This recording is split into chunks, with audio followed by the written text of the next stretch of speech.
ఆంధ్రప్రదేశ్ ఎన్నికల ఫలితాలు వచ్చాయి. గెలిచిన వారి ప్రమాణ స్వీకారాలు కూడా అయిపోయాయి. కానీ ఒక విషయం మాత్రం ఇంకా హాట్ టాపిక్ గానే ఉంది. అదే అల్లు అర్జున్ నంద్యాల వెళ్లి వైసీపీ అభ్యర్థి తరపున ప్రచారం చేయడం.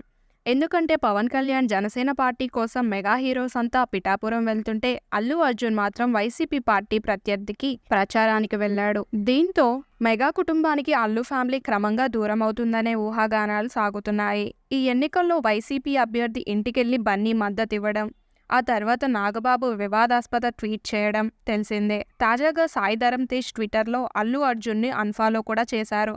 వీటికి తోడు జనసేనాని ప్రమాణ స్వీకారానికి అల్లు ఫ్యామిలీ హాజరు కాలేదు. అసలు ఆహ్వానం అందిందో లేదో తెలియదు. దీనిపై రకరకాల వార్తలైతే వినిపిస్తున్నాయి. సాయి ధరమ్ తేజ్ అల్లు అర్జున్ మరియు అల్లు స్నేహారెడ్డిని అన్ఫాలో చేసినప్పటికీ వీళ్ళిద్దరు మాత్రం సాయి ధరమ్ తేజ్ని ఫాలో చేస్తున్నారు. ఈ విషయం ఎక్కడి వరకు వెళ్తుందనేది అయితే చూడాల్సి ఉంది.